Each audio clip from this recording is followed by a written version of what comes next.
बिस्मिल्लाहिर्रहमानिर्रहीम। अस्सलाम वालेकुम।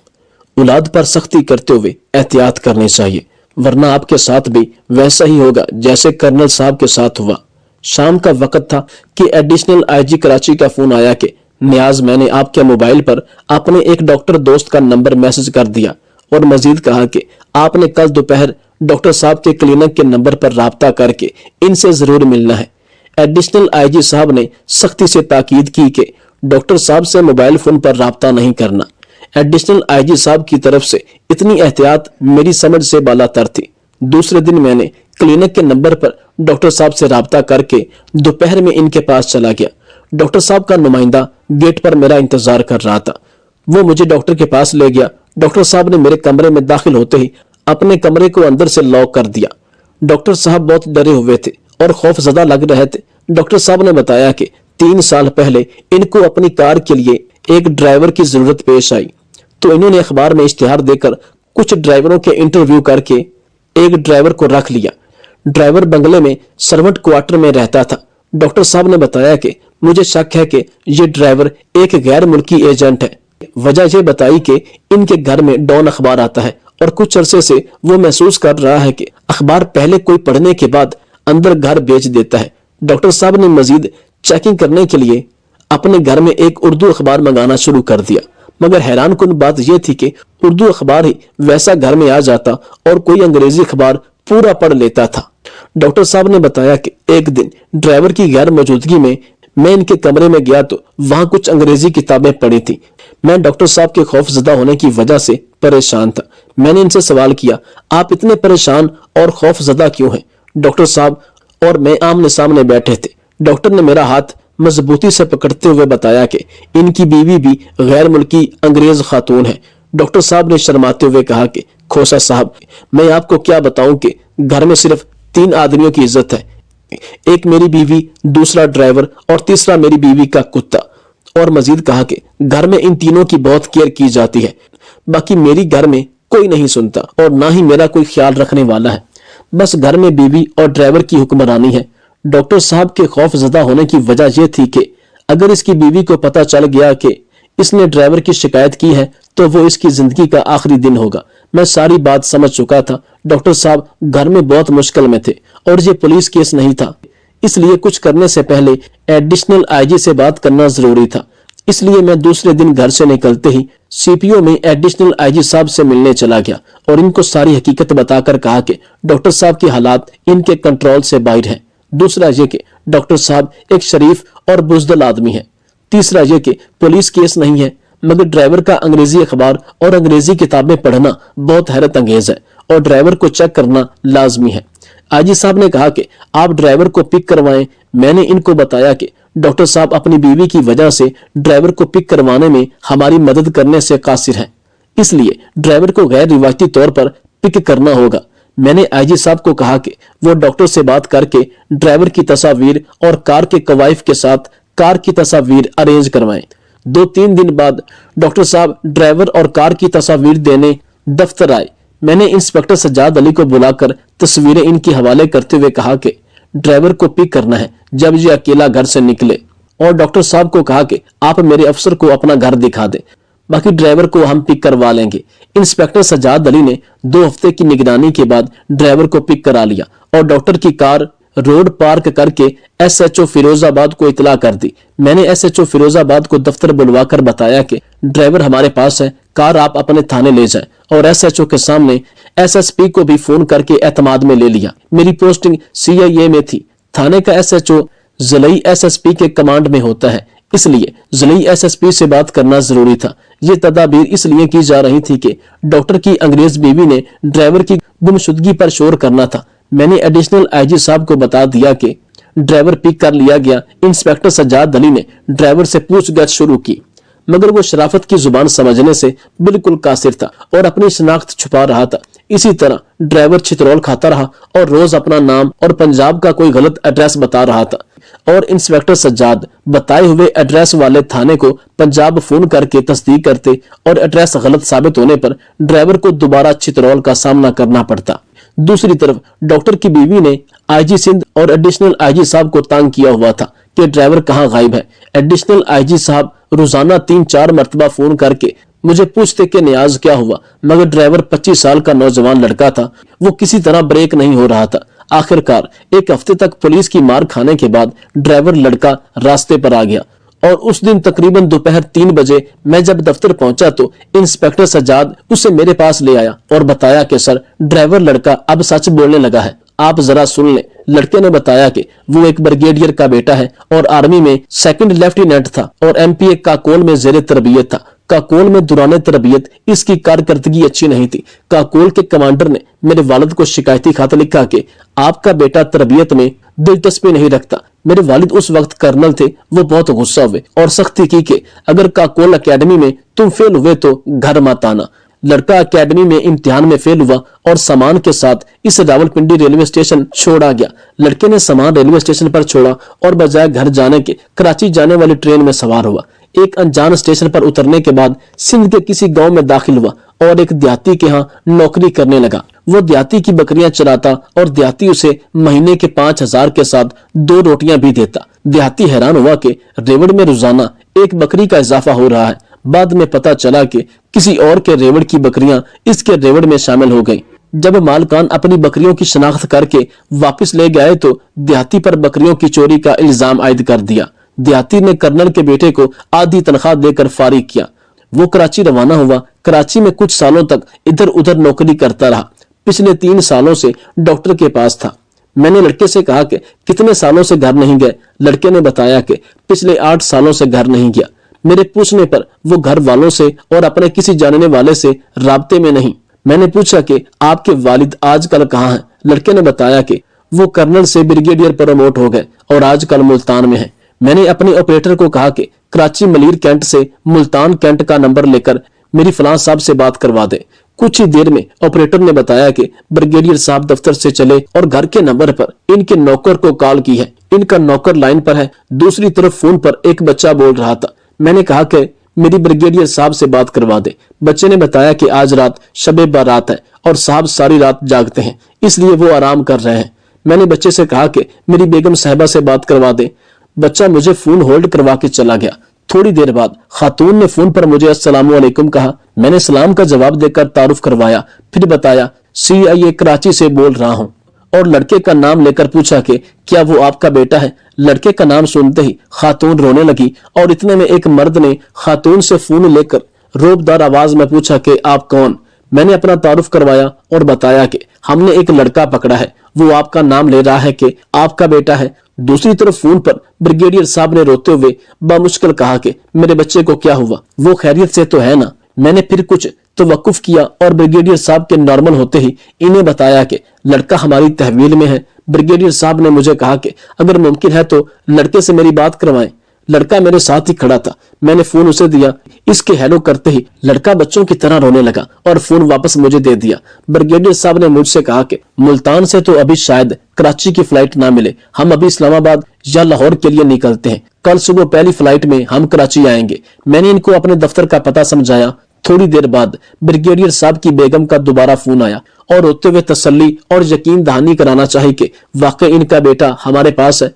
मुझे इल्तिजा अमेज लहजे में कहा कि भाई आप मेरे बच्चे का ख्याल रखना, वो आपकी तहवील में कहीं चला ना जाए। मैंने इंस्पेक्टर सज्जाद को बुलाया और लॉकअप से ब्लेड, शीशे वगैरह के बर्तन दूर कर दिए और मजीद आदमी लड़के की निगरानी में लगा दिए और हुक्म दिया कि लड़के के नए कपड़े और शेव वगैरह करवाएं कि पुलिस तहवील में लड़के की हालत खराब हो रही थी। खातून तकरीबन हर घंटे बाद इस बात की तसल्ली करती। रात 9 बजे के बाद फोन आना बंद हुए। शायद ब्रिगेडियर साहब ने मना कर दिया कि इनको बुरा ना लगे, इसलिए बार बार मत पूछो। दूसरे दिन मैं सुबह मीटिंग के सिलसिले में CPO चला गया और 2 बजे दोपहर को अर्दली परवेज कियानी ने जीप का दरवाजा खोलते ही बताया कि सर आपसे कुछ लोग मिलने के लिए मुल्तान से आए हैं। मैं जैसे ही दफ्तर में आया तो ब्रिगेडियर साहब और इनकी बेगम सामने खड़े थे। सलाम का जवाब दिया, हाथ मिलाया, बावजूद कोशिश के अपने आंसू नहीं रोक रहे थे।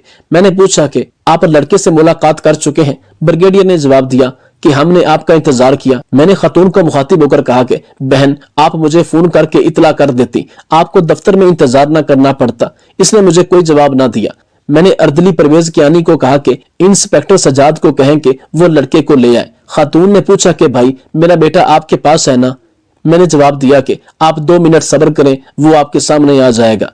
कुछ देर बाद सज्जाद अली कमरे में दाखिल हुआ और पीछे इसका बेटा दाखिल हुआ। दोनों धाड़े मारकर लड़के से चिमट गए। इसी असना में मैं दफ्तर से बाहर आ गया और सज्जाद अली को भी अपने साथ ले आया, इसलिए कि माँ बाप को अपना गुबार निकालने के लिए टाइम मिल सके। थोड़ी देर बाद जब कमरे में खामोशी हुई तो मैं अंदर चला गया। लड़के के वालिद वालदा के आंसू इस तरह निकल रहे थे कि रुकने का नाम नहीं ले रहे थे। मेरे एक सवाल के जवाब में ब्रिगेडियर साहब ने बताया कि गुज़श्ता 8 सालों में हमने सुख का सांस नहीं लिया, कोई पीर फकीर नहीं छोड़ा, बस अल्लाह पाक को हमारे हाल पर रहम आया और कल आपका फोन आ गया। इसी असना में उसी वक्त एडिशनल आईजी साहब को फोन करके सारी सूरत हाल से आगाह किया और बताया कि मैंने लड़के को ब्रिगेडियर साहब के हवाले कर दिया। एडिशनल आईजी साहब ने कहा कि नियाज जरा रुक जाओ, डॉक्टर की बीवी हमारा खून पी गई है, मैं इसको आपके पास भेज रहा हूँ। लड़के को आपकी हवालगी का प्रोसेस मुकम्मल करते ही डॉक्टर साहब की बीवी मेरे दफ्तर आई। जब इसको सूरत हाल का पता चला तो 5 लाख का लड़के की तरफ कर्जा निकाल कर बैठ गई। मुझे उस वक्त ऐसा लग रहा था कि कर्नल साहब ने जिंदगी में ऐसा कौन सा गुनाह किया या जाने अनजाने में घर में ऐसी हराम कमाई लेकर गए कि जिससे अब ये डॉक्टर की बीवी इसके बेटे पर 5 लाख हर्जाने का शायद केस करेगी और साथ में ये भी कह सकती है कि कर्नल के बेटे ने मेरे साथ जबरदस्ती जना किया, जिसके बाद मैं हामिला हो चुकी हूँ या मैं इसके बच्चों को जाया करवा चुकी हूँ। मेरी तो जिंदगी खराब हो गई है, फला फला। ऐसे ही ख्यालात मेरे जहन में चल रहे थे कि ब्रिगेडियर साहब अदायगी के लिए भी तैयार हो गए। खातून ने यू टर्न लिया और कहने लगी, मैं पैसे नहीं लूंगी, लड़का नौकरी करके कर्ज उतारे। मैंने ब्रिगेडियर साहब से कहा कि आप फोन करके वापसी का टिकट करवा लें, डॉक्टर की बीवी की कौन सुनता है, अगर इसने कर्जा वसूल करना है तो सिविल कोर्ट में केस कर दे। डॉक्टर साहब की बीवी ने जाते वक्त आंसू पोंछते हुए मुझसे वादा किया कि भाई आपने मेरे बेटे की शादी में जरूर शिरकत करनी है। अफ्रीका के एक मुल्क का सदर और वजीर अपने मुल्क के एक ऐसे पसमानदा गुर्बत ज़दा इलाके से गुजरे जहाँ के लोग सीधा नहर से ही पानी पिया करते थे। सदर एक दर्द दिल रखने वाला इंसान था। इसने हुक्म दिया कि अवाम व नास की फलाह के लिए यहाँ पर एक घड़ा नस्ब कर दिया जाए जहाँ से ये गरीब लोग कम अज़ कम साफ पानी तो पी सकें। 2 साल बाद जब इस मुल्क के सदर का इसी पसमानदा इलाके से गुजर हुआ तो इसके रोंगटे खड़े हो गए। ये हैरानी के आलम में इस कदर गुम हुआ कि इसे यकीन नहीं आ रहा था कि ये वही पसमानदा इलाका है जहां आज से 2 साल पहले मैं गुजरा था, क्योंकि सामने एतजाज हसन कहते हैं कि अफ्रीका के किसी मुल्क के सदर और वजीर का गुजर अपने मुल्क के एक ऐसे पसमानदा इलाके से हुआ जहां गुर्बत बहुत ज़्यादा थी। इस इलाके में आबादी बहुत ज़्यादा थी जबकि रोज़गार के वसाइल न होने के बराबर थे। यहाँ के लोगों का गुजर बसर बहुत मुश्किल से हो रहा था। इन लोगों की कंडीशन को देखकर इस मुल्क के सदर को बड़ा अफसोस हुआ कि मेरे मुल्क में ऐसे लोग रहते हैं जबकि मुझे खबर तक नहीं। ये एक निहायत ही रहम दिल और मखलूक खुदा से प्यार करने वाला, दर्द दिल रखने वाला सदर था। इस सदर का गुजर अपने मुल्क के इस पसमानदा इलाके से पहली मर्तबा हो रहा था। यहाँ पर रहने वाले लोगों को देखकर ये बड़ा हैरान हुआ क्योंकि यहाँ गुर्बत इंतहा की थी, जिसका अंदाज़ा इस बात से लगाया जा सकता है कि यहाँ के लोग सीधा नहर से ही पानी लेकर पीते थे, यानी इनके पास पीने के लिए भी साफ पानी मुयस्सर नहीं था। ये लोग नहर का गदला पानी पीते थे। हर छोटा बड़ा मर्द और औरतें इसी गुजरती नहर से पानी पीते। सदर ने सोचा कि पानी एक बुनियादी ज़रूरत है, अगर ये लोग इस नहर के बहते गंदे पानी से पानी पिएंगे तो इनकी सेहतें कमज़ोर हो जाएंगी और मेरा मुल्क तो पहले ही माली बहरान का शिकार है। साफ पानी पीना इनका बुनियादी हक है और ये मेरी जिम्मेदारी बनती है, लिहाजा इनकी सेहत के लिए ये पानी बहुत नुकसानदा है। इस सारी सूरत हाल को मद्देनजर रखते हुए इस मुल्क के बादशाह ने अपने साथ मौजूद वजीर को हुक्म दिया कि अवाम उन्नास की सहूलत के लिए यहाँ पर एक घड़ा भर कर रख दिया जाए तो ज़्यादा बेहतर रहेगा और हर छोटा बड़ा सहूलत के साथ पानी पी सकेगा और इन लोगों की इस गंदे पानी से जान छूट जाएगी। सदर ये कहते हुए अपने बाकी के सफर पर आगे की तरफ बढ़ गया। शाही हुक्म पर एक घड़ा खरीद कर नहर के किनारे रखा जाने लगा तो एक एहलकार ने मशवरा दिया, ये घड़ा अवामी दौलत से खरीद कर शाही हुक्म पर यहाँ नस्ब किया जा रहा है। जरूरी है कि इसकी हिफाजत का बंदोबस्त किया जाए और एक संतरी को चौकीदारी के लिए मुकर्रर किया जाए। संतरी की तैनाती का हुक्म मिलने पर यह कबाहत भी सामने आई कि घड़ा भरने के लिए किसी माशकी का होना भी जरूरी है और हफ्ते के 7 दिन सिर्फ एक माशकी या एक संतरी को नहीं पाबंद किया जा सकता। बेहतर होगा कि 7 संतरी और 7 ही मास्की मुलाजिम रखे जाए ताकि बारी बारी के साथ बिला तातुल ये काम चलता रहे। एक और मेहनती एहलकार ने राय दी कि नहर से घड़ा भरा हुआ उठाकर लाना न तो मास्की का काम बनता है और न ही संतरी का। इस मेहनत तलब काम के लिए 7 बारबरदार भी रखे जाने चाहिए जो बारी बारी रोजाना भरे हुए घड़े को एहतियात से उठाकर लाएं और अच्छे तरीके से ढकना लगाकर बंद करके रखें। एक और दूर अंदेश मसाहिब ने मशवरा दिया कि इतने लोगों को रखकर काम को मुनज़्ज़म तरीके से चलाने के लिए इन सब एहलकारों का हिसाबो किताब और तनख्वाहों का निज़ाम चलाने के लिए मुंशी मुहासिब रखने जरूरी होंगे। अकाउंटिंग का इदारा बनाना होगा, अकाउंटेंट मुतय्यन करना होंगे। एक और जो फहम फरासत एहलकार ने मशवरा दिया कि ये इसी सूरत में ही यकीनी बनाया जा सकता है कि हर काम अच्छे तरीके से चल रहा है तो इन सारे मास्कियों, संतरियों और बारबरदारों से बेहतर तरीके से काम लेने के लिए एक जाती मुआमलात का एक शोबा कायम करना पड़ेगा। एक और मशवरा आया कि ये सब कुछ ठीक हो रहा है मगर मुलाजमीन के दरमियान में लड़ाई झगड़ा या कोई ज्यादती हो जाती है तो इनका तस्फिया और इनके दरमियान में सुलह सफाई कौन कराएगा ताकि काम बिला तातुल चला रहे। इसलिए मेरी राय में खिलाफ वर्जी करने वालों और इख्तलाफ करने वालों की तफ्तीश के लिए एक कानूनी अमूर का महकमा कायम किया जाना चाहिए। इन सारे महकमों की इंशा के बाद एक साहब का यह मशवरा आया कि इस सारे इंतजाम पर कोई हेड भी मुकर्रर होना चाहिए। एक डायरेक्टर भी तैनात कर दिया गया। एतजाज एहसन कहते हैं कि 2 साल के बाद हस्बे रिवायत सदर का अपनी रियाया के दौरे के दौरान इस मकाम से गुजर हुआ तो इसने देखा कि नहर के किनारे कई कनाल रकबे पर एक अजीमुल शान इमारत का वजूद आ चुका है जिस पर लगी हुई रोशनियां दूर से नजर आती हैं और इमारत का दबदबा आंखों को खीरा करता है। इमारत की पेशानी पर नुमाया करके वजारत इंतजामी अमूर बराए घड़ा का बोर्ड लगा हुआ है। बादशाह अपने मसाहिबीन के साथ अंदर दाखिल हुआ तो एक अलहदा ही जहान पाया। इमारत में कई कमरे, मीटिंग रूम और दफातर कायम थे। एक बड़े से दफ्तर में आराम कुर्सी पर अजीमुल शान चौबी मेज के पीछे सुरमई बालों वाला एक पुरवकार मुअज़्ज़ज़ शख्स बैठा हुआ था जिसके सामने तख्ती पर उसके अलकाबात प्रोफेसर डॉक्टर 2 जंगों का फाते फलां बिन फलां डायरेक्टर जनरल बराए मुआमलात सरकारी घड़ा लिखा हुआ था। सदर ने हैरत के साथ इस इमारत का सबब पूछा और साथ ही इस अजीबो गरीब महकमे के बारे में पूछा जिसका इसने अपनी जिंदगी में कभी नाम भी नहीं सुना था। सदर के वजीर ने जवाब दिया, हुजूर वाला, ये सब कुछ आप ही के हुक्म पर ही तो हुआ है जो आपने पिछले साल अवामुन नास की फलाह और आसानी के लिए यहाँ पर घड़ा नस्ब करने का हुक्म दिया था। बादशाह के रोंगटे खड़े हो गए। उसे यकीन नहीं आ रहा था कि ये वही इलाका है जहाँ आज से 2 साल पहले मेरा गुजर हुआ था। ये सदर मजीद हैरत के साथ बाहर निकलकर उस घड़े को देखने गया जिसको लगाने का इसने हुक्म दिया था और जिसके बदले में इतनी अजीमुल शान इमारत वजूद में आ चुकी थी। सदर ने देखा कि घड़ा न सिर्फ खाली और टूटा हुआ है बल्कि इसके अंदर एक मरा हुआ परिंदा भी पड़ा हुआ है। घड़े के अतराफ में बेशुमार लोग आराम करते और सोए हुए पड़े हैं और सामने एक बड़ा बोर्ड लगा हुआ है, घड़े की मुरम्मत और बहाली के लिए अपने अतियात जमा कराएं, मनजानिब वजारत इंतजामी अमूर बराए घड़ा। इसमें कोई दो राय नहीं कि आज पाकिस्तान भी ऐसे ही चल रहा है।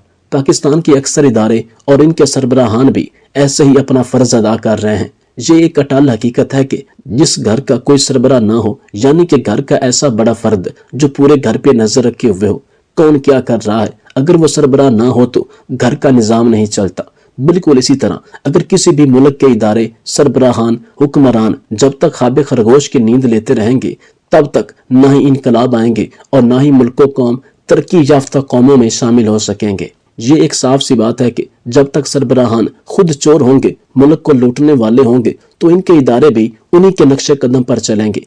आप में से हर शख्स अपने इर्द गिर्द नजर दौड़ाएं तो इन्हें यकीन हो जाएगा कि मुल्क पाकिस्तान के बेशुमार ऐसे इदारे हैं जिस जगह वो मौजूद हैं वहां इनकी जरूरत थी ही नहीं, और अगर थी भी तो इस कदर आलीशान इमारतें बनाई गई हैं जिनकी इस गरीब आवाम को जरूरत नहीं थी। इस आवाम को रोजगार मुहैया करें, नौकरियां दें। गरीब आवाम ने आपकी अजीमुल शान इमारतों को चाटना है क्या?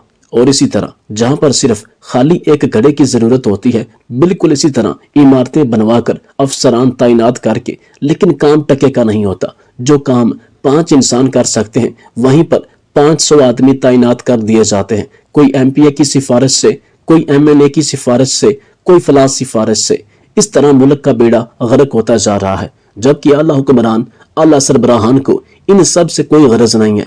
वो अपने हिसाब में लगे हुए हैं, अपने जाती बैंक बैलेंस फ्लैट बनाने में इस कदर मगन है कि उन्हें इस गरीब कौम का कोई ख्याल नहीं है। मैं आज हल्फन कहता हूं कि जब तक ये गरीब अवाम, जब तक पाकिस्तानी अवाम अपने हकूक के लिए आवाज बुलंद नहीं करेंगे, अपने हकूक के लिए बाहर नहीं निकलेंगे, ये लोग दिन ब दिन गुर्बत की चक्की में पिसते चले जाएंगे और भूख के अंदर धंसते चले जाएंगे।